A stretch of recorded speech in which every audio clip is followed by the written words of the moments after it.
This MMA 30 segment is powered by The Gun Store. Next time you're in Las Vegas, if you want to shoot a real machine gun, do it at The Gun Store at 2900 East Tropicana. Hands are feeling good. All I can do is go and see a specialist and then see what he's going to do with it, but it's almost surgery time. My thoughts on the possibility of fighting either of those guys is okay. I mean, whoever ends up winning that fight is deserving of a title shot, I would guess, according to the UFC. And I fought both of them already, so either one, let's do it. If I had to choose between the two of them, I'd fight Faber again. I'd fight Faber because I think that we had a good fight for the fans more than anything, and we had a fight of the year candidate, and I know he can go out there and win some more bonuses going out there beating on each other again. And he's easy to punch. No, I wouldn't say Johnson was my toughest opponent today. I would say that he was an extremely formidable opponent. He brought a lot to the table. It was a tough fight, but you know, I look at each fight like it's a stepping process into growing as a fighter, and they're all just tough in their own ways, to be honest, and they've all gone the distance, so they've all been tough. It's a weird question, like, it doesn't really matter what I think. I mean, that's an annoying question to hear that. Like, do you think you get the respect you deserve? Like, why ask me that? To me, it's like, what do you think? That's your opinion, you know? I don't know. It's not really my, there's nothing I can do about it. Either you respect what I've done or you don't. And if you don't, that's your position. But for me, I'm happy with what I've done. I respect what I've done, and I know that I'm going to continue to do great things, continue to grow, and continue to improve, and then things will get better for me as time goes on, and I keep working hard.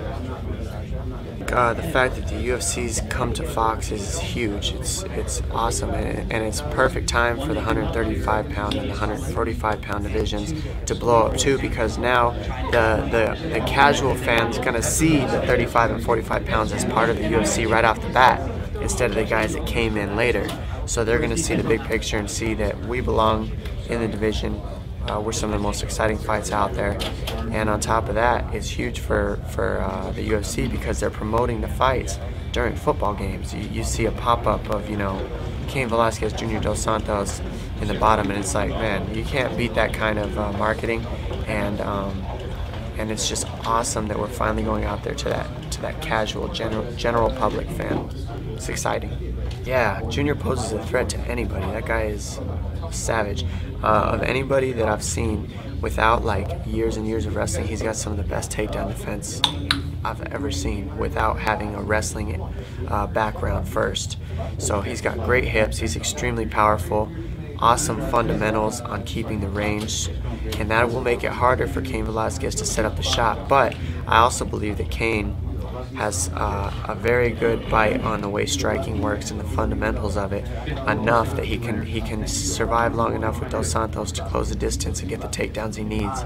And it's going to be hard for Junior to stop, because Cain doesn't just shoot one shot. He puts 2 or 3 shots together to get the takedown, and he's relentless with the takedown, and he's relentless with his cardio on the takedown. So it's going to be a tough fight for both guys.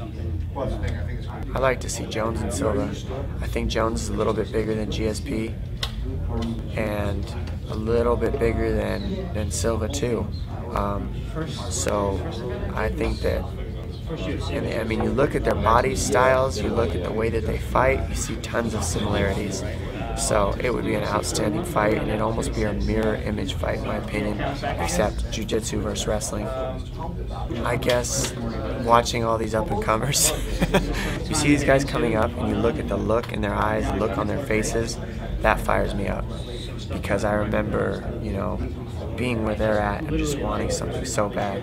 And I still have that feeling in me. I still want it. I still strive to improve and strive to become better, because there's so many more things I can do in this sport. I'm just learning right now. I really am. I mean, There's so many things that can be improved to make me a more exciting fighter to watch and to be a better fighter all around, and just to grow with the future of the sport, because the sport's evolving so fast that if you're not growing with it, you're getting passed by. So it's easy if you see the way that the sport's going and the way that it's exploding.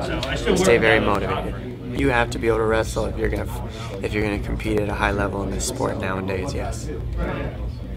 You have to be able to wrestle because takedowns is part of the game. Whoever has the better takedowns of the two of you controls where the fight's going to be, whether it be standing or grappling, period. They control where the fight is going to be. And who doesn't want that kind of control?